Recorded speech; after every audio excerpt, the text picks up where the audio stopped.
Hi friends, Assalamualaikum. இன்னைக்கு நம்ம சேனல்ல குக் வித் கோமாளி ஷோல கனியக்கா செஞ்ச கர்ட் ரைஸ் ஃப்ரிட்டர்ஸ் எப்படி செய்யலாம்னு பார்க்க போறோம். வாங்க பார்க்கலாம். இது செய்யிறதுக்கு நான் 1 கப் அளவுக்கு சாதம் எடுத்துர்க்கேன். இது கூட நம்ம கெட்டியான தயிர் சேர்த்துக்கணும். தயிர் ரொம்ப தண்ணியா இருந்ததுனா நமக்கு அந்த ஃப்ரிட்டர்ஸ் சரியா வராது. சோ கெட்டியான தயிரா சேர்த்துக்கோங்க. ஃபர்ஸ்ட் கொஞ்சமா தயிர் சேர்த்துக்கிட்டு இத மிக்ஸி ஜார்ல மாத்திட்டு நம்ம அரைச்சுக்கலாம்.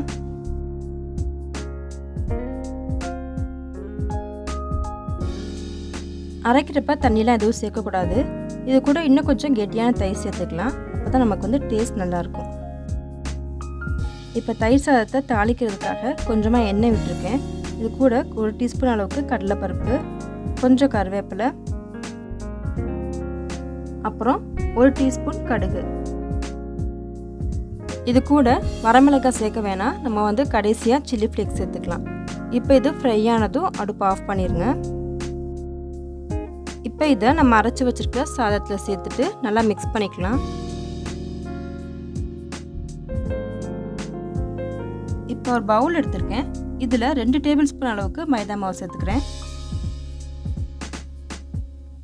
இது கூட தேவையான அளவுக்கு தண்ணி சேர்த்துட்டு இத நம்ம ஃபெவிகால் கன்சிஸ்டன்சிக்கு கரைச்சுக்கணும். இந்த மாவை யூஸ் பண்ணி தான் நம்ம பிரெட் க்ரம்ஸை ஒட்ட வைக்க போறோம்.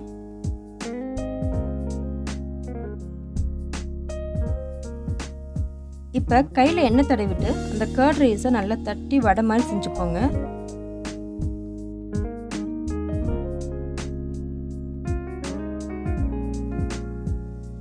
இது கூட கொஞ்சமா பிக்கிள் சேர்த்துக்கணும். நம்ம என்ன பிக்கிள் வேணாலும் சேர்த்துக்கலாம், நம்மளோட விருப்பம் தான். சேர்த்துட்டு இத பால் மாதிரி ரவுண்டா உருட்டி எடுத்துக்கோங்க. இப்போ நான் கர்ட் ரைஸ் எல்லாத்தையுமே பால் மாதிரி உருட்டி வச்சிட்டேன். இப்போ இத நம்ம கோட்டிங் பண்ணலாம். ஃபர்ஸ்ட் நம்ம மைதா மாவு கலந்து வச்சிருக்கோம்ல அந்த பேஸ்ட் அதுல போட்டு எடுத்துக்கோங்க. எல்லா இடத்துலயும் ஃபுல்லா படுற மாதிரி பாத்துக்கோங்க. அப்பதான் பிரெட் க்ரம்ஸ் இது கூட ஒட்டும். இப்போ இத அப்படியே எடுத்து நம்ம பிரெட் க்ரம்ஸ் கூட சேர்த்துக்கலாம். இந்த மிக்சர்ல நான் பிரெட் க்ரம்ஸ் ப்ளஸ் ஒரு அப்பளம், அப்புறம் 1 டீஸ்பூன் சில்லி ஃப்ளேக்ஸ் சேர்த்துக்கிறேன். அப்பளத்தை நல்லா நொறுக்கி போட்டுக்கோங்க. அப்பதான் நமக்கு டேஸ்ட் நல்லா இருக்கும்.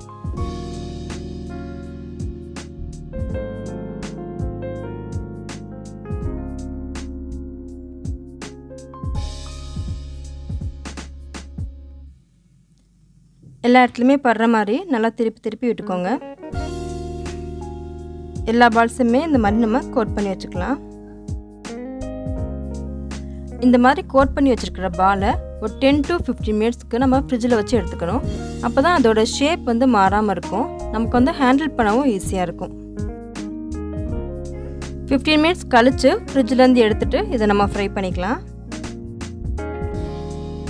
ஆயில் ஹீட் ஆனதுக்கு அப்புறமா தான் நம்ம ஆட் பண்ணணும். ஆயில் ஹீட் ஆகிறதுக்கு முன்னாடியே நம்ம ஆட் பண்ணிட்டோம்னா அது அப்படியே கீழே போய் ஒட்டிக்கிறோம். ஸோ ஆயில் ஹீட் ஆனதுக்கு அப்புறமா ஆட் பண்ணிக்கோங்க. நிறைய போட்டுறாதீங்க, 2 3 இந்த மாதிரி போட்டால் தான் ஒன்றோட ஒன்று ஒட்டாமல் இருக்கும்.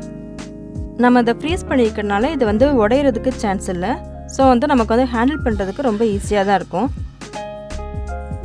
இப்போ இது மேலே உள்ள லேயர் மட்டும் நமக்கு குக் ஆனால் போதும். தயிர் சாதம் ஃபுல்லாக ஃப்ரை ஆகணும்னு தேவையில்லை.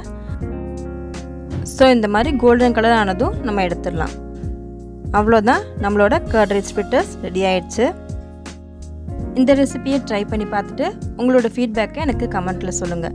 இந்த வீடியோ பிடிச்சிருந்தா ஒரு லைக் பண்ணிடுங்க. கூடவே மறக்காமல் நம்ம சேனலையும் சப்ஸ்கிரைப் பண்ணிடுங்க. தேங்க்ஸ் ஃபார் வாட்சிங். Let's spread the joy of cooking. Bye.